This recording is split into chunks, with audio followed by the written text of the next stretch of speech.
Hey there, takers. Welcome in. Come on in. Wipe your feet off. Get out of the cold. Ugh. Jesus Christ, guys. I thought we went back to December. Woke up in a time machine, and it's 20 degrees, and it's almost April. Less than a month away from the draft, and the weather is 20 degrees in the morning. Regan, how hard are your nipples? You know what? Not that bad since my new truck has heated seats and steering wheel. I didn't even know that was a Nice. real thing. A heated steering wheel is a game changer, man. Oh my god. Ryan, how you doing? You surviving? You got heat on, right? I'm doing all right, man. You guys ever walk on a heated floor before? That is next Like- level, I gotta tell you.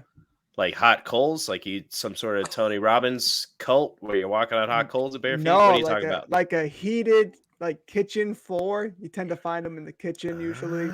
It's okay. I knew a friend who had heated kitchen floors, and I'll tell you what, not wearing socks and walking across that floor was a fantastic thing. It sounds it.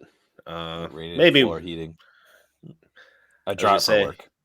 there you go. There you go. Maybe if we hit it big with this podcast and make some money, we can each get some bathroom tile heat. And record on the floor. Awesome. Oh my god. You could sleep on it too. Don't need a blanket. Well, takers, hopefully you're keeping warm out there. It is March 29th, 2022. Like I said, less than a month away from the draft, the NFL draft, that is. Not any redraft. I don't know if we got any. When's our draft, Ryan? Our rookie draft will be a week after the draft. So Yeah, 35 man, Dynasty days. drafts Whew. around the corner for sure. Yep.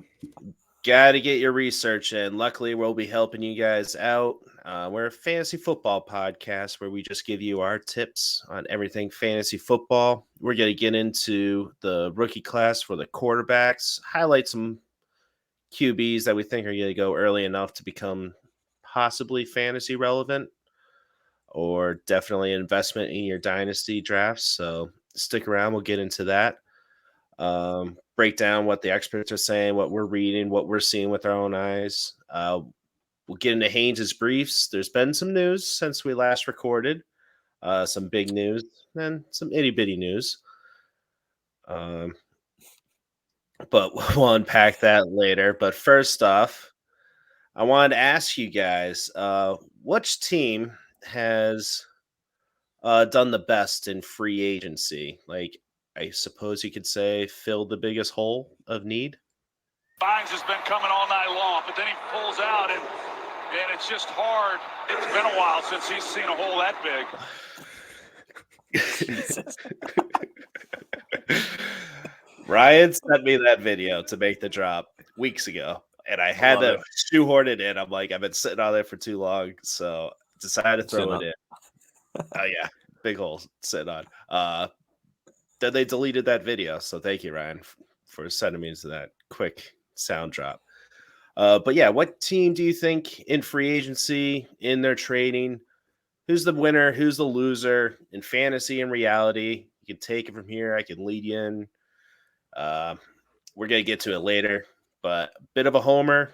If you don't know, Miami fan. They built up their offensive line. They signed Tyreek Hill, which we'll get into. But the offensive line is the big thing. They've been in the bottom 5 in the league past 3 years. And they identified that and they made the right moves.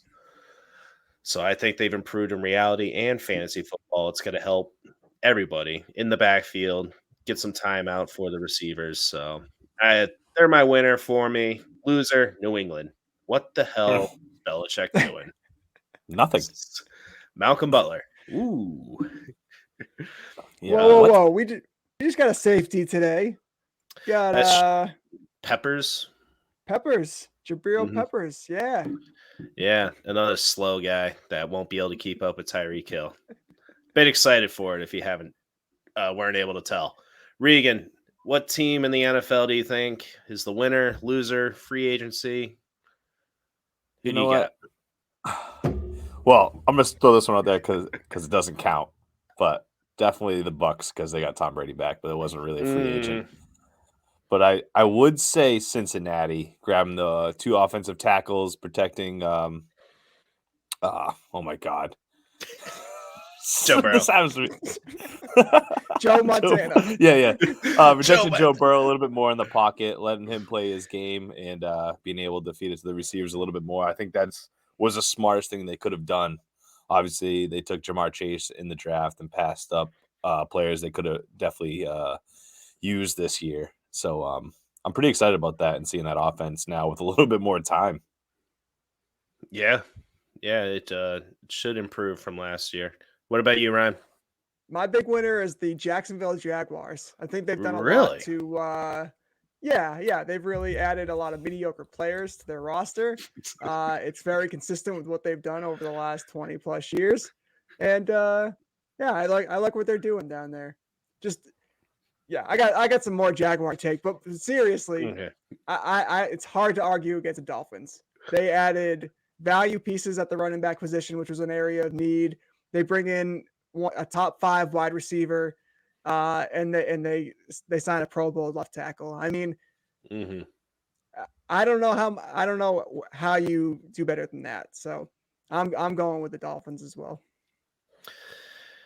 Well, nice of you. I would also say the Broncos making that trade for Russell Wilson has really opened up their offense. And then the counterpoint, Green Bay losing Devontae Adams, and what are they doing?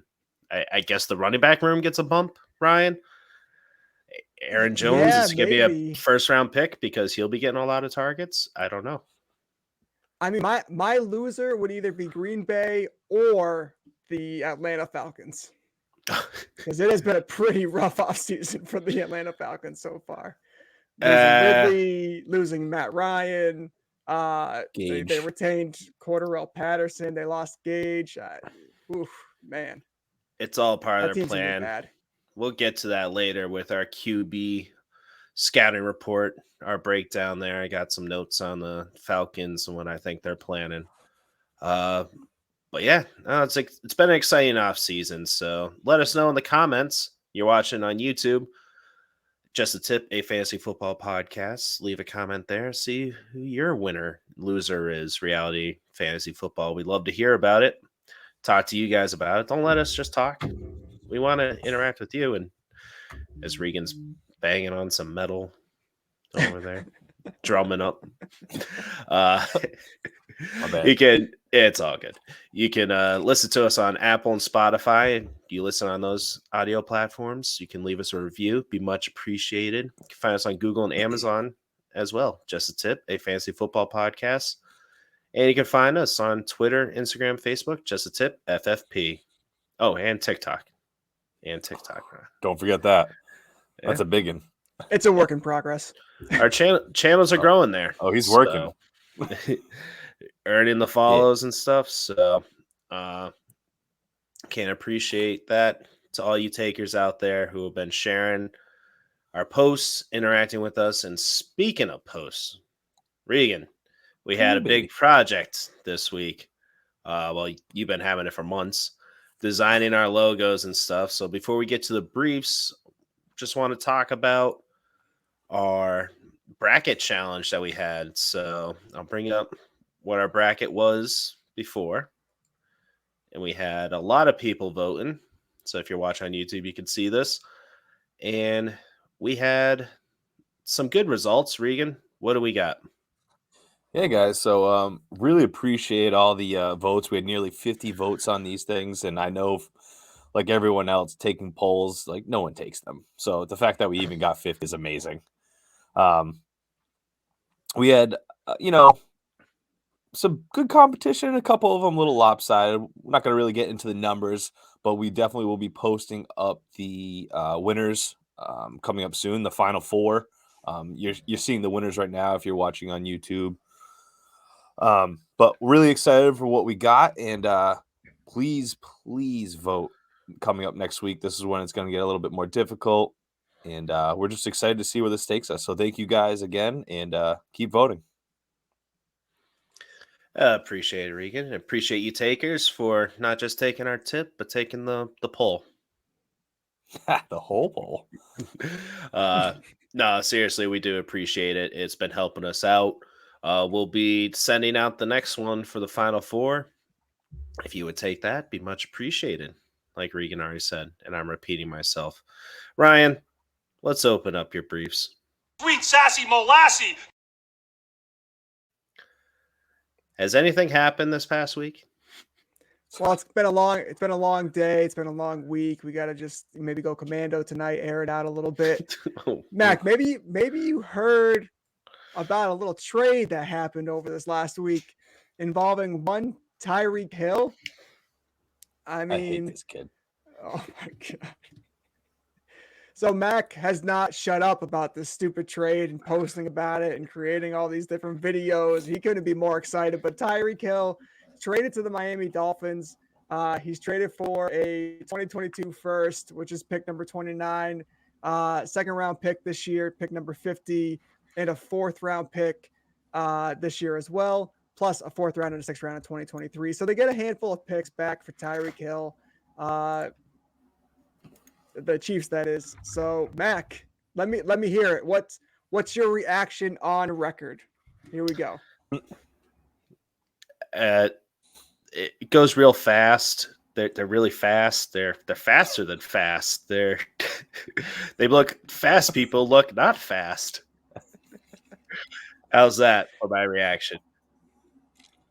That sounds about right. Going all gas, no brakes. Oh God, that was cringy. Sorry for that. I love the move. They saw how Buffalo couldn't stop Tyreek Hill and the speed, and that's what they're gonna blueprint. They want to become contenders. They've been preparing their salary cap for this year, and Chris Greer talked about it a lot today at the coaches, GMs, and owners meetings down there in Florida. So, this has been part of the plan. I love the move, and he got paid, so he really loves the move. Riggs, you got a 4-year contract, $120 million, as Mac just referenced, got paid $30 million a year. He's going to be 29 this upcoming season. Ooh. So how do you feel about that 4-year deal, and how long can Tyreek kind of keep up, where he's been at? So I honestly think the Miami Dolphins fudged up. I think that's a lot of money for somebody for 29. It just scares me. That being said, I totally understand why they did this. All these teams pretty much waited for Tom Brady to leave. He finally leaves, and they see an opening. They see a possibility, at least in their division, to make a chance. So I think that's why they're all just going all out.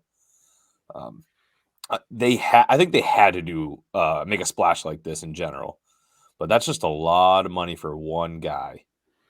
And you already had Waddle, so if they can use him and it makes sense, then all the power to you. But I just don't see it panning out.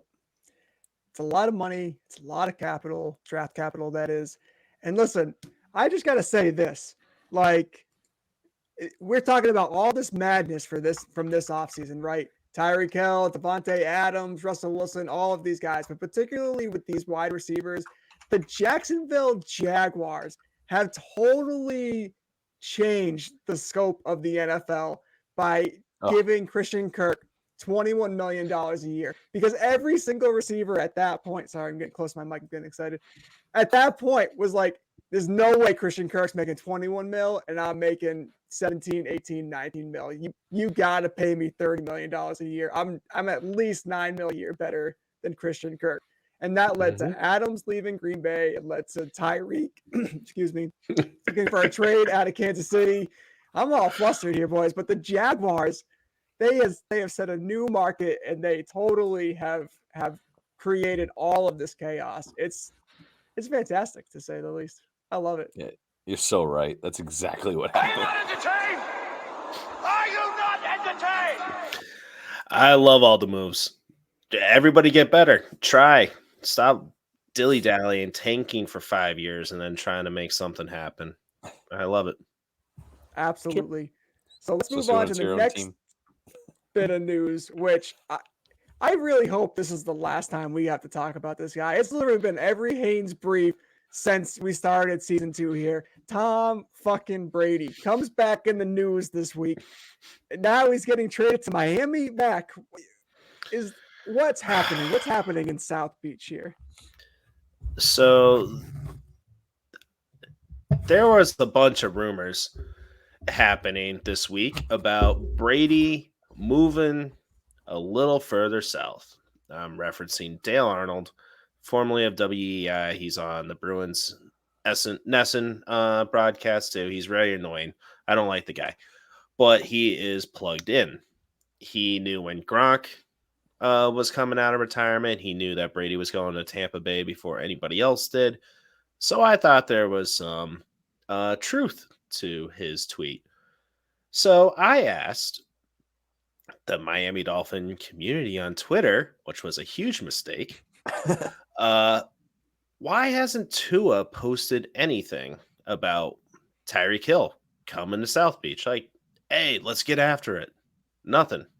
What he usually does, he posts on his story, not usually on his main page or tweets or anything. It's more promotional stuff, but he posts on his story.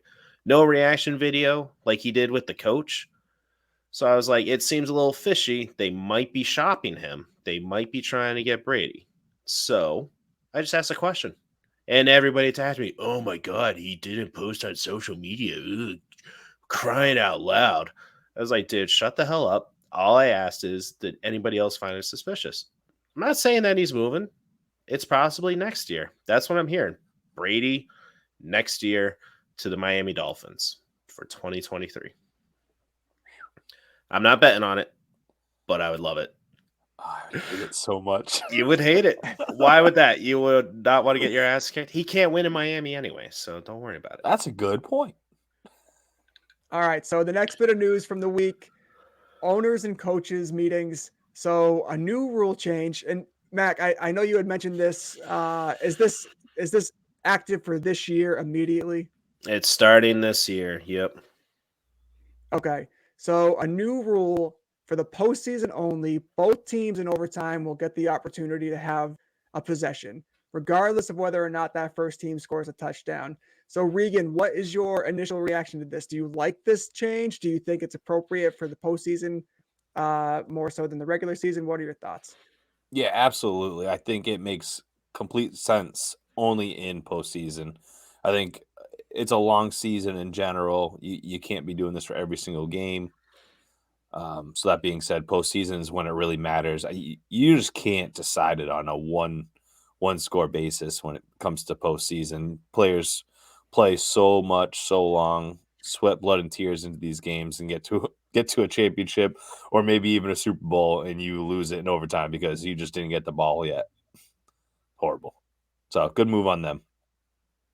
Mac, hockey has had this approach ever since they instituted shootouts. Even before that, they just do one overtime, and they had the tie system in the regular season. Baseball started last year with having the runner on second and extra innings. Do you think it makes sense for them to have a shortened game by allowing the first team that scores a touchdown to win during the regular season and then changing that during the postseason? Does that make sense to you? No, I don't like the rule at all. Stop them on defense. They changed this rule because of the Buffalo Bills and Kansas City. Buffalo losing to Kansas City because the number one defense can't stop Kansas City. But then Cincinnati does the same thing in overtime, AFC Championship game. They get an interception after 3 plays, and then they go down and kick a field goal and win. Stop them on defense. I know we're a fantasy football podcast. We love scoring points and everything. That's a good point. And I get your argument how both sides should get a chance, though. But I feel like they need to keep investing in the defense for these types of plays. If it goes all offense, I think we're going down a dangerous road. I don't like it. I didn't hate sudden death overtime in general. Like the field goal, I was kind of okay with that as long as you were consistent and that was fair for everybody. I thought that was a more than fair system. All right, moving on from this because I know we're reaching. Before you do, next step will be we're going to keep going until somebody doesn't score, like college, and then we're going to be there all night. Can't do that. That's crazy. Well, yeah, watch it. It's going to happen. Fantasy Next points are step going to would be probably- awesome. Yeah, right. It'd Hit the probably over be- on every playoff game. Hit the over. It would probably be a full quarter. That's what I think would be the next move. All right. So a little bit of news coming out of San Fran today. So as you recall, at the end of the season, even in the NFC Championship, talking about Jimmy G's moving on, like this is going to be his last run with the 49ers. And now they have not been able to find a trade partner for him this offseason. John Lynch comes out and says that Jimmy G could be the starter for the 49ers next season. They don't plan on releasing him, so he says, Regan, you're a Lance guy.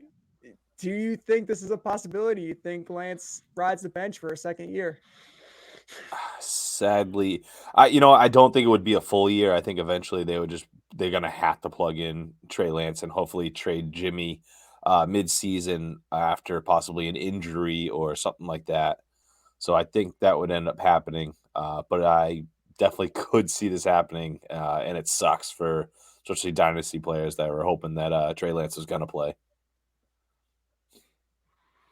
Yeah, Yes. I think this is totally entertaining. Mac, what do you got to say about this? As a newly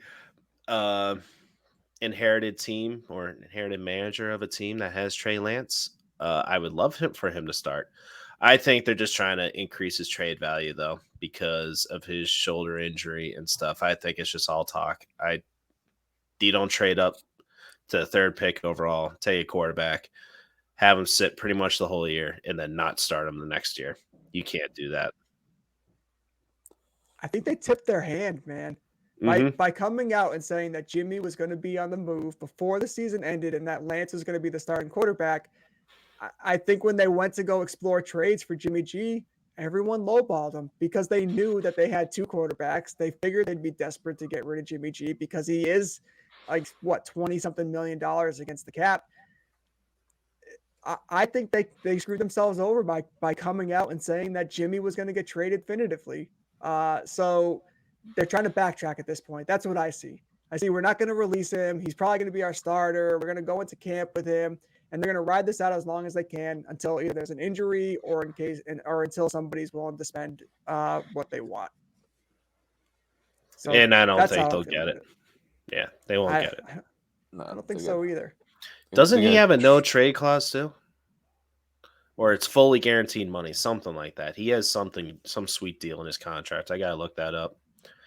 But speaking of trades, Ryan, Ronald Jones, say Kansas City. I don't know if you're gonna get to this later, but you said it last episode. Like you hope for what's his name on Tampa Bay? Keyshawn Vaughn. Keyshawn Vaughn. Oh yeah. Yes. Yeah, increase the value. But all right, so increase the value of Keyshawn Vaughn since we're talking dynasty before we get into the quarterbacks. His value goes up even with Leonard Fournette, who probably won't last the whole season anyway. Ronald Jones is out of there. Does this hurt CEH, Clyde Edwards-Helaire, a lot? Or will he be more focused on the passing game? Sorry, go ahead. I'm going to send that over to Reese, actually. What do you think? You think Jones takes away from CEH enough where he becomes more of a liability in fantasy? I do. I really do. I think last year, though, they just didn't focus on him. He wasn't we didn't see the production that we wanted to see from, a top running back necessarily. Mm-hmm. And obviously he got injured, kind of threw him off in general, but I just don't see this going well for that backfield, and I'm probably going to try to avoid it if I can.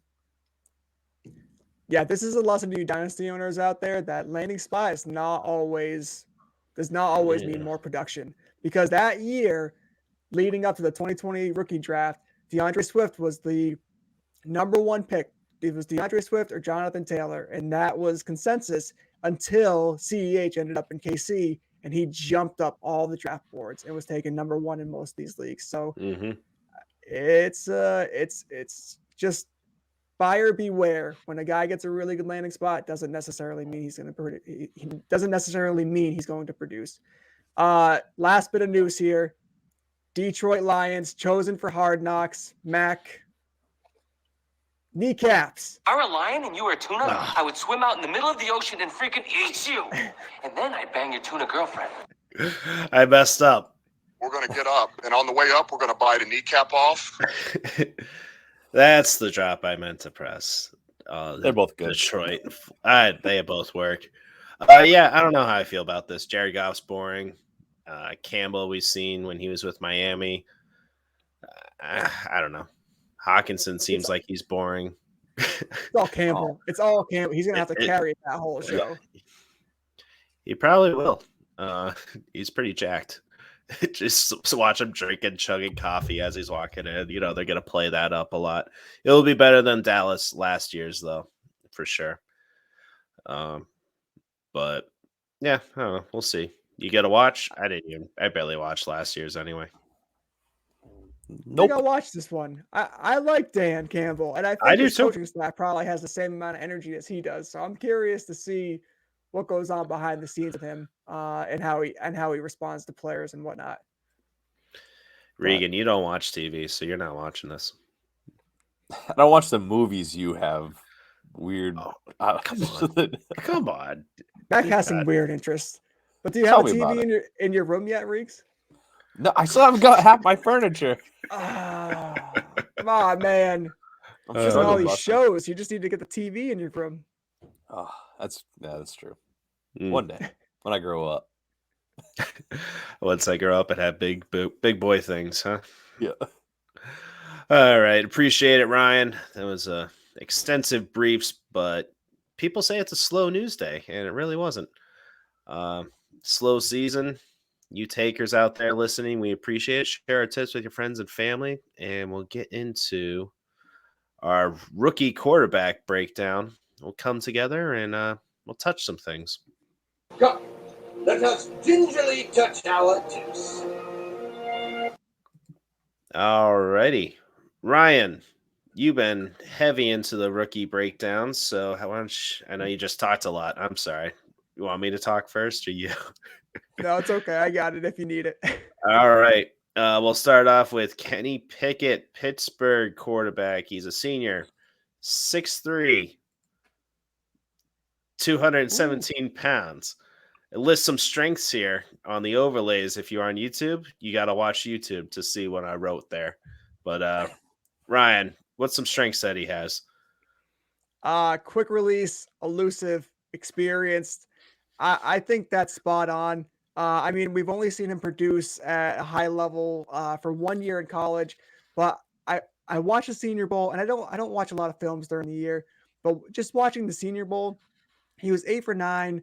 I think he had like almost 100 yards passing, and he just looked the part. He was calm, he was composed, he didn't have happy feet, he wasn't trying to force plays.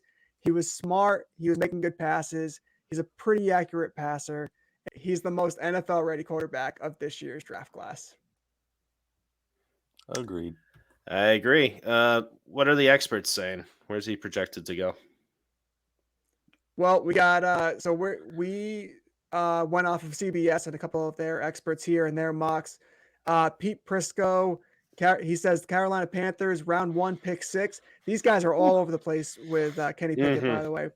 Ryan Wilson says Indianapolis Colts round 2 pick 42. So a huge jump there. And then Chris Trapasso says Pittsburgh Steelers round 1 pick 20. That's what they're saying. I actually like for him to land in New Orleans at pick 18. I hope he can follow them. I hope they pick him. I think he'd be a great competitor for Jameis Winston and Andy Dalton now. And I think he'd have a decent shot at getting that starting job. Jameis is going to be making $14 million this year. He's coming off of an injury. I don't think that guarantees him the starting job. So when you look at a guy like Drew Brees, who had similar attributes, accurate, quick release, good strength, pretty mobile, and you look at Sean Payton in this team, he's still there. I think Kenny Pickett would be a good player for them. Yeah, he's old though, 24 going into the draft, right? So not a great dynasty prospect for us. He's a gunslinger. He takes chances. I'm not sure that's what they're looking for, especially with signing Andy Dalton. They want somebody that's going to be by the book. So, but like you said, these experts, they're all over the place. I think when we get close to the draft time, the hype is going to get real for these quarterbacks, and they will be reached on. So I don't see them lasting to the second round at all. I think Atlanta's going to take him. They're not going to roll into the season with Marcus Mariota as their starter, and sadly not Frankfurter. Felipe Franks, big guy, 6'6", 250 This pounds or guy something. still on Felipe Franks over here. I like Believe them. that, 2 years. Reeks? I like them coming out of college. I'm sorry, but they won't give him a chance. I'm guessing he's too much of a statue. Pretty much what the scouting report was on him last year. But they, after moving on from Matt Ryan, I expect them to take a quarterback. This is what I was talking about with the Falcons. They are not signing players, trading them away. They're going to tank. So if they go with a rookie, they'll have Marcus Mariota play until he gets hurt or the entire season. And I think Pickett, elusive in the pocket, takes chances and makes plays. For a team that doesn't care about winning, that's pretty sweet. Just let's see what he can do. So I'm picking Atlanta, 8th pick overall. Regan, what do you got? Yeah, so I have to agree with you, Mac, on the ideal landing spot. I definitely think Atlanta is the place to be for him. Grab that rookie QB and build around him. They're in the perfect situation to do so. My projected landing spot, though, is a tad bit different, and that's the Tennessee Titans, round 1, pick 26. Now, if my thought is correct, Titans are ready to win now. They've looked great the past couple of years. They just can't get out of the first round of the playoffs every year. It's been tough. I'm thinking Mike Vrabel is about to, pull the plug on the Ryan Tannehill experience and just go get somebody else. Ryan Tannehill could possibly be the reason why they're being held back. I know they've come across some other things in general, but their main focus, obviously, or the main part of any team is the quarterback. So if they can go out and get the only QB-ready player that I believe is in the draft this year and possibly plug him in, it might give them a good chance of making a little bit farther or making it to a Super Bowl. So obviously it's going to be a tough year for Pickett, but in the next 2 years, if that's the only hole that they need to fill, it could be huge for them. Haynes has been coming all night long, but then he pulls out, and it's just hard. It's been a while since he's seen a hole that big. Awesome. Yeah, that would happen naturally. I love it. All right. Good job, anything buddy. else on Pickett here?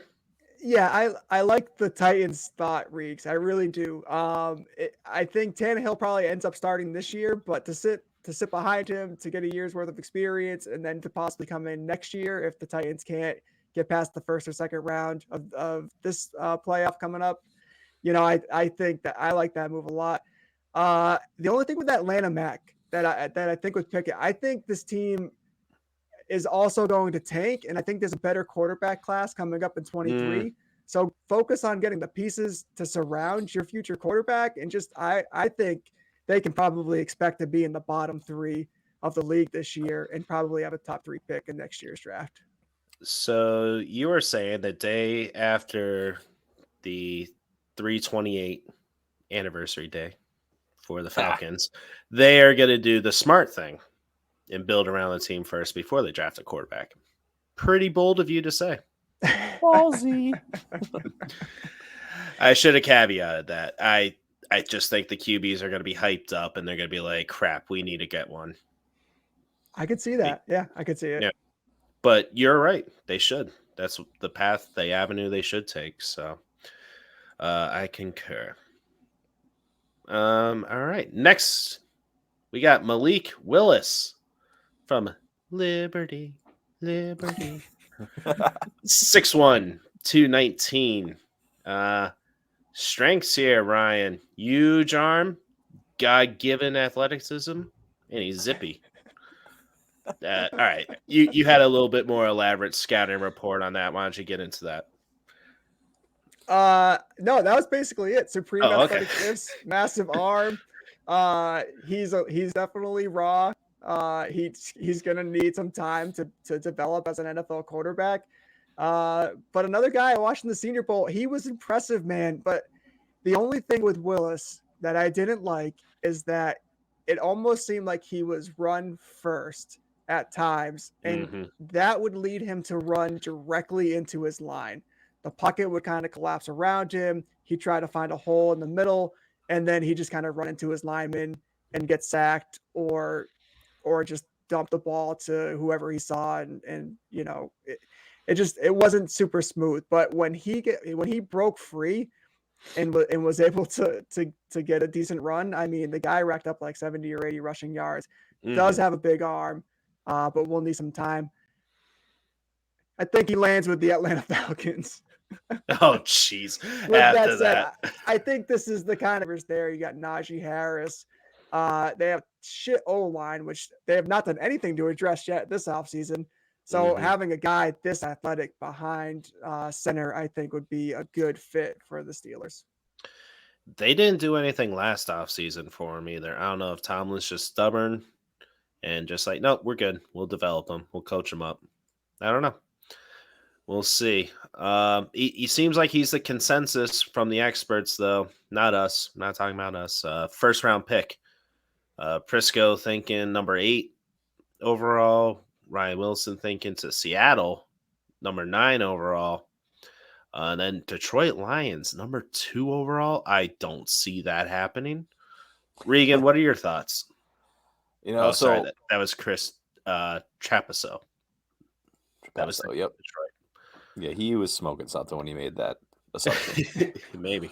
Anyways, yeah. So I projected landing spot. It's Ryan's ideal landing spot, and that's the Pittsburgh Steelers. I see it fitting there. To start off, their quarterback right now is Mitch Trubisky, so you can't go much worse. So they could really take anybody; it'd be great. But like you said, he definitely needs some time to learn the team, figure out his own play in the NFL. Everything changes when you get up to this level. So if he could have a year, hopefully they can get some line to help him out with. And he's got some great talent around him. So it's kind of a great fit. You got a raw quarterback coming in and learn from his talent around him. My ideal landing spot, though, is the Seattle Seahawks, which I think one of the Ryan Wilson also picked. He picked him in round 1, pick 9. I'm projecting them to get him round 2, pick 40, if he can last that long. But mainly my whole point to this is Seattle, you go from Russell Wilson to not a bad thrower, but definitely a quarterback that can run and continue plays and make something happen out of nothing. This could be the same scenario. And Pete Carroll won't have to change his idea on how this offense actually runs with plugging in a player like Malik. So I think this could be fun. If he made it to Seattle, I don't think they're gonna go with it. Pick 9 in the first round. That's definitely not gonna happen. But if he can fall to the second round, which I think it's gonna be tough, like we said, teams are gonna get nervous, and if one quarterback goes early, the next one's probably not gonna go too much farther down the line. So if they're going a little bit later, it could be fun to see him go to Seattle and plug in and replace Russell. Yeah, I don't mind that. I do think they're going to panic, though, these teams. And Carolina will take him 6 overall. That's a real panic. Ryan, you gave a little comp about Mike Vick. I was thinking Cam Newton, running quarterback. And speaking of Cam Newton, he's like, oh, yeah, I'm getting calls. I'm just waiting for the right landing spot. It's like, all right, sure you are. For the CFL. Yeah. The XFL we'll be calling. Regan, I was thinking the ideal landing spot, too, in the second round to Seattle. Like I was saying, though, Detroit, bunch of rumors of that happening. I don't think it will.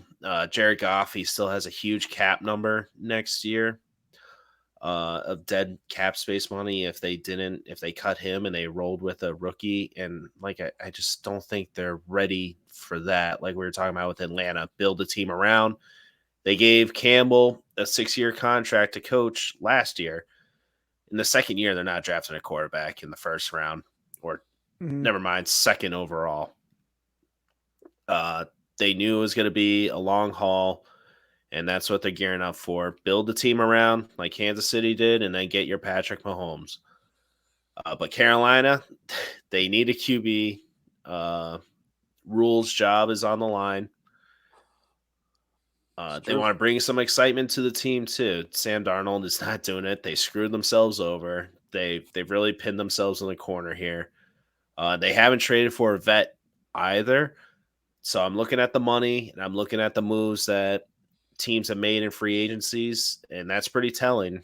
The non-moves they're making and not going for a vet. I think they're going to go the way of the draft, and it'll be a reach, I think, but I think they'll take Malik Willis, 6 overall.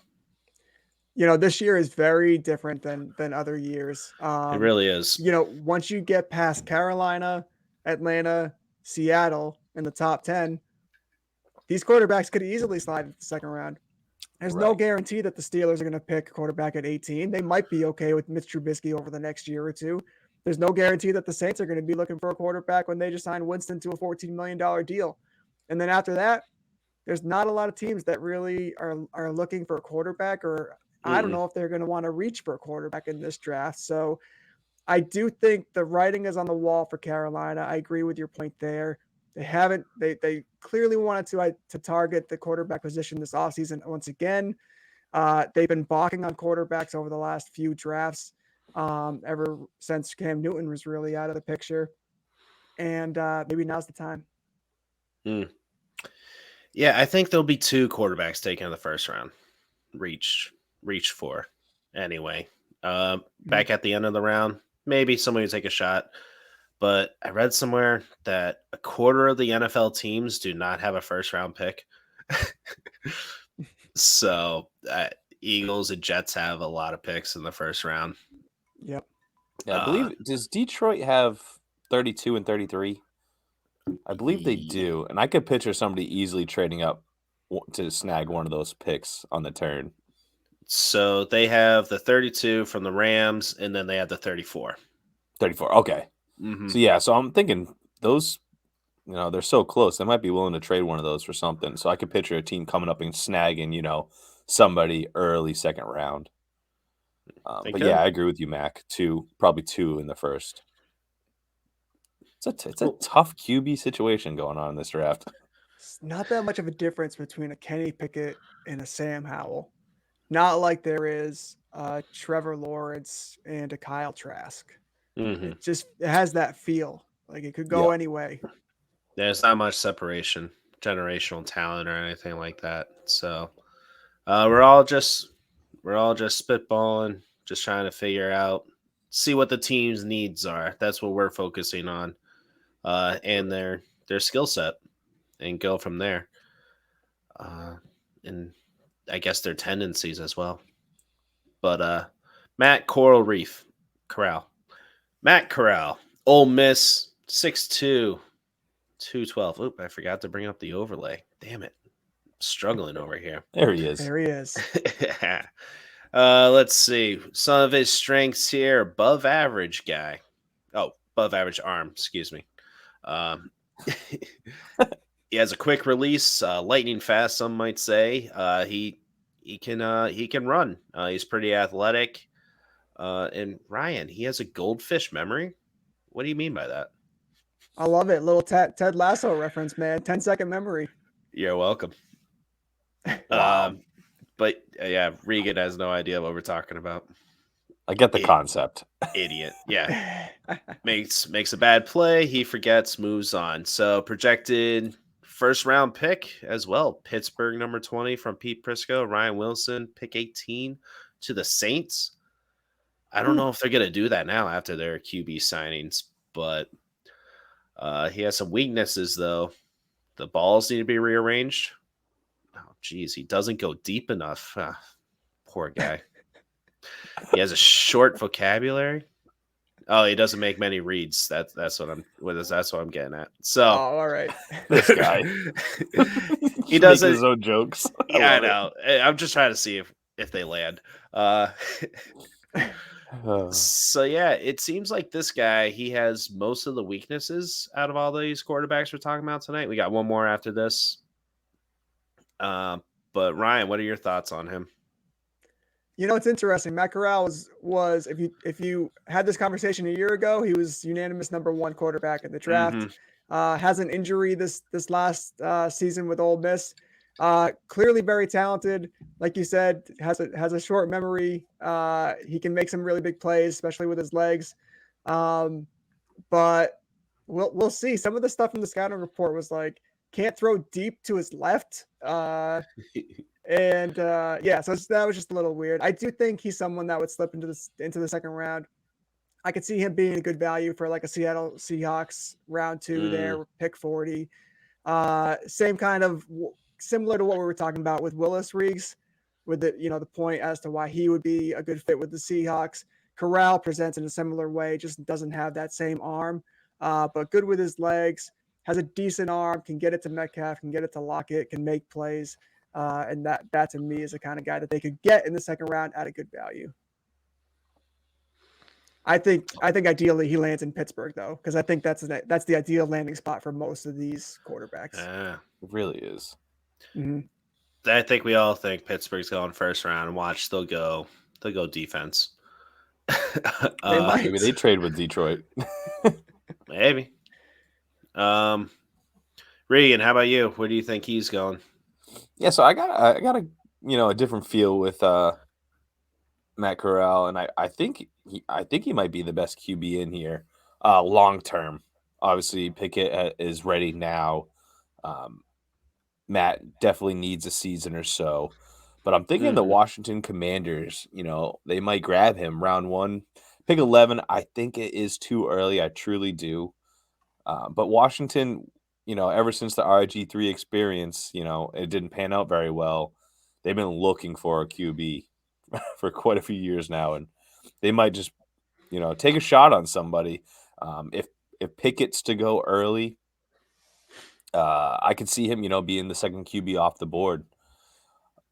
So I don't know. I just think 11 is too early. So it really depends on how the draft goes. My ideal landing spot though is the Saints. What's that, Mac? No, I'm just saying it feels like it, but then these teams are going to be like, we need a quarterback. We got to take him right now. Yeah. So, and I think that's what Washington's going to think. I think they're going to think they need a quarterback now. They need to do something. They made a mistake going for Carson Wentz at the beginning. They got the ball rolling on the trades and free agency. Like they couldn't try for Matt Ryan later on. They should have waited. But whatever, doesn't matter. Not my team. Don't care. Yeah, Baker Mayfield's still out there. And who's the last great Washington quarterback? Joe Theismann. That's the last draft that they Alex did well Smith. with drafting a quarterback. RG3 was great. And then he got his knee blown out, and then they forced him to go back into the playoffs in a muddy, slippery game that injured him even more. They ruined him. I thought his future was bright.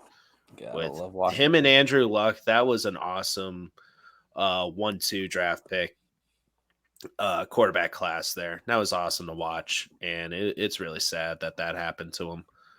And he tried to make a comeback. Go ahead. I'm sorry. I just wanted to finish up Please. with Matt Corral. Just to keep the ball moving. I'm just really excited about him with his quick release and everything. And I'm just, obviously he's nothing like Drew Brees. Not even close. But just imagine somebody, he's got an accurate ball, especially in the short game. That's what Drew Brees always threw. Loves those slant routes. So imagine a Drew Brees with a little bit more of a running ability, like a lot more. So I can just picture this as a great fit after a year,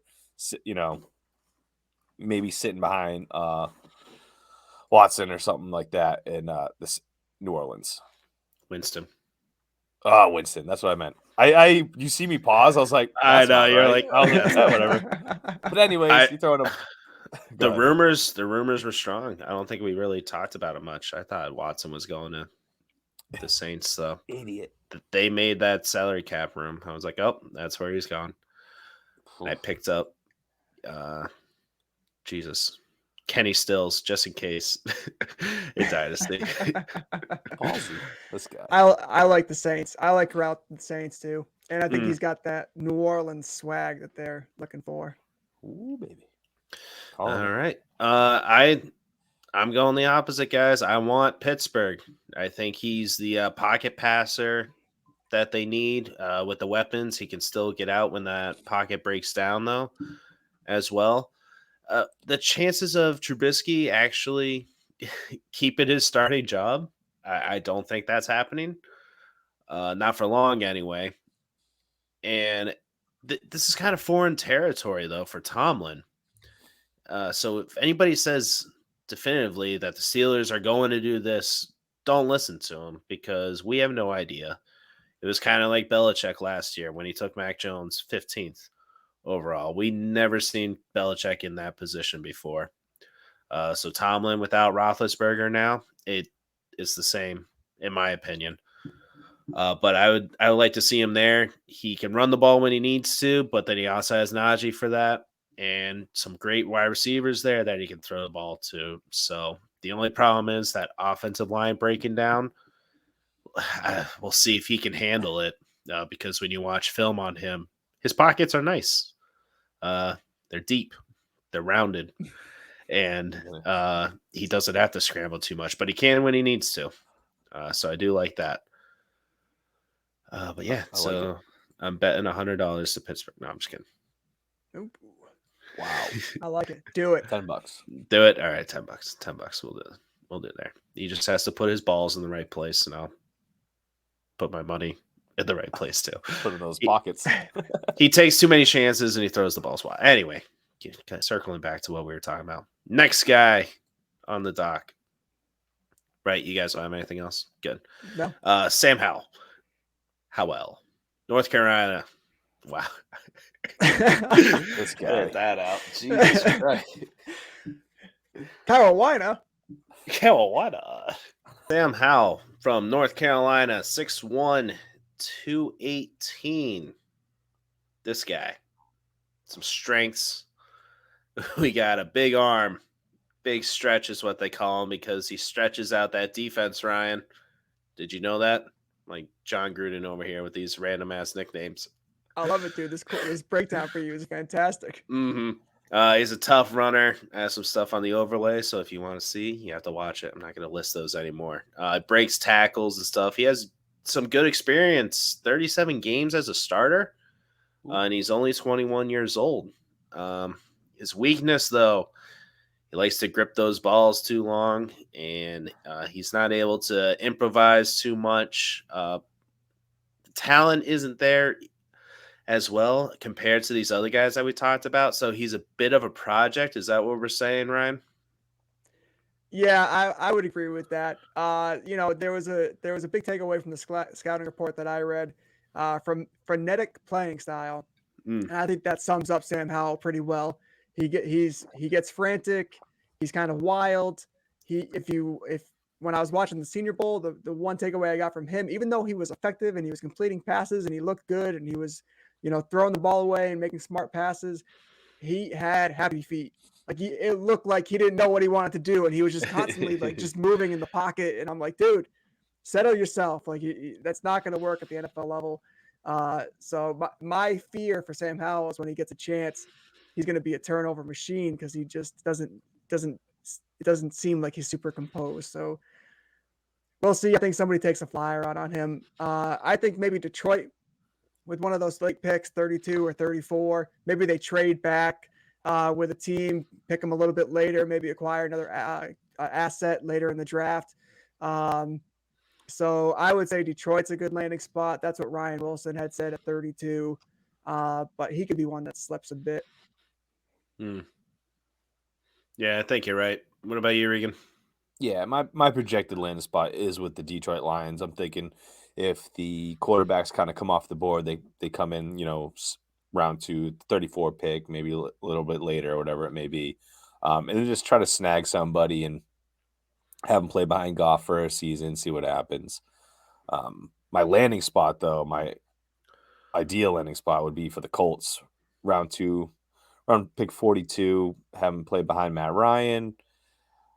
We obviously know that he needs some time to, get some composure, like Ryan was reiterating. And, what a better quarterback to be behind than Matt Ryan. So I think it's a great opportunity for him and the organization because the guy does have talent. Just kind of has to put it together. So he needs the time. I was thinking Baltimore because they haven't signed Lamar Jackson to an extension yet, unless I missed that news. So maybe the 45th overall, mid-second round pick, and then maybe Arizona because they're having some drama with Kyler Murray. I don't know. I can see him dropping out of the second round too. This one, you really can't decide. It's a very defense and offensive line heavy draft, so I really think he's going to fall probably more towards the third round type of pick. But I would expect a team that has a quarterback, but they haven't got an extension to him yet. So I'm thinking Arizona or Baltimore is my line, I think, in there. Yeah, but Mac, the owner of the Baltimore Ravens came out today and said that the Cleveland Browns absolutely demolished the market for QBs. Yeah. With their whole pickup. Very true. It's going to be bad. So. Yeah, and I'll tell you what, the Ravens looked pretty good with Huntley, who's a value quarterback who brought similar things to the table as Lamar Jackson. Obviously, I don't think he's that talented, but maybe they start thinking about a backup plan to Lamar Jackson in the future, just considering that contract that Deshaun Watson got from the Browns.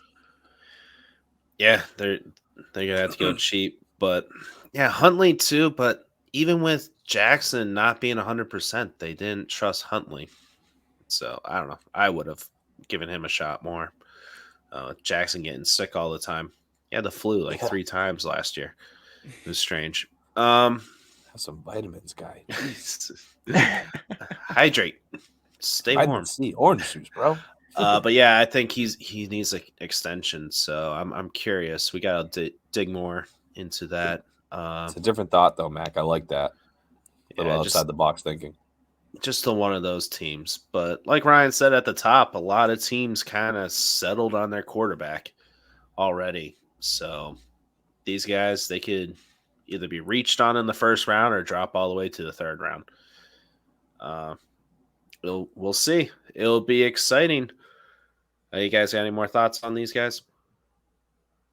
No, not really. It's just this draft class. This draft class is going to be kind of strange for these QBs. I don't see more than 2 going in the first round. Do you guys see anything different? I'm pretty sure we all kind of agree right around there. And it's not set in stone that there is going to be 2 going in the first round. So, no, we'll have to make bets on it, though. Yeah, over-under is probably 2 is what I would say. 2.5. This guy. I hate him. Takers, if you don't hate me, you can like and subscribe to our channels. YouTube, hit the like button, leave a comment, let us know your favorite quarterback out of the ones we talked about or one that we missed. We'll talk about them with you. We're diving deep into these rookies. We got Dynasty drafts coming up too. We'll get some more episodes out there for that, some mocks. Those are exciting. Some special guests. We'll dive more into that for you. And if you could share our tips with your friends and family, Apple, Spotify, Google, and Amazon audio platforms, download the episode. Be much appreciated. Leftovers, guys. Yes, Regan. Before we get there, guys, just one more reminder. The final 4 of the bracket, the logo bracket, please go out and take our poll. Vote or die. This is New Hampshire. All right. That's live free or die. That was the vote or die from 50s. I stepped all over it. My bad. Edit that out later. This guy. You gotta love him. Leftovers. Ryan, I will go first. I wanted to talk to you. You mentioned Jack Reacher on Amazon a few weeks ago. Did you know that it broke records for the streaming premiere? 1.5 billion streaming minutes. I have not watched it, but you said it was terrible. So was it? In He my said it was. defense, I only watched about 20 minutes of it. The acting to me just seemed so fake and it was so over the top. I couldn't do it, but it has really good ratings on Rotten Tomatoes and it's pretty highly acclaimed. So I don't know. What the fuck do I know?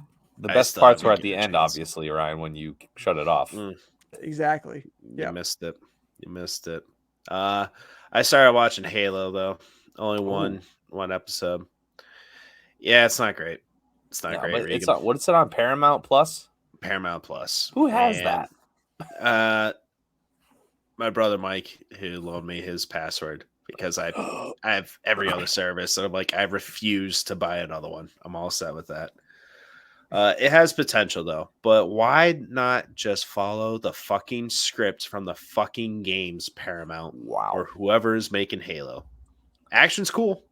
The elites destroying everybody and just people being blown apart. It was great. But the dialogue and oh my god, the writing, it is bad.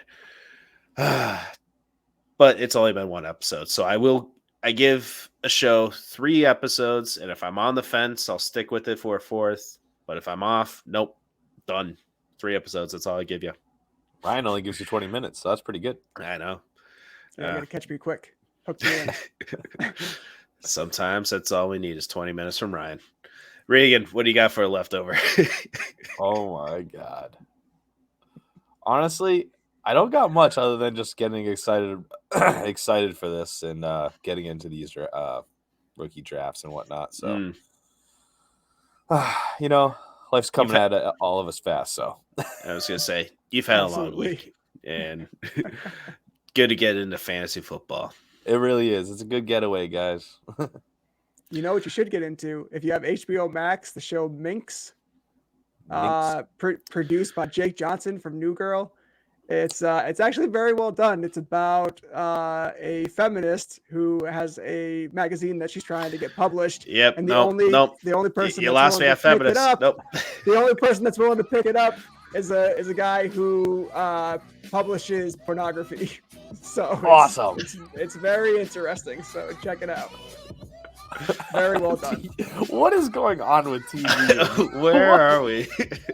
What kind of show is this? This is why I watch Just Sports. It's insane. Are you still watching The Walking Dead, Regan? No, I stopped at season 7 or whatever it was. So I'm out. I gave up a long time ago. I was just curious. That show's still on? Yeah, dude. They're making spin-offs still, I think. Awesome. I'm all set. I'm all set with it. Thank you, takers. You have a great night. We'll talk to you next week. Take our poll. Yeah, just like your mom does. Good night. Good night.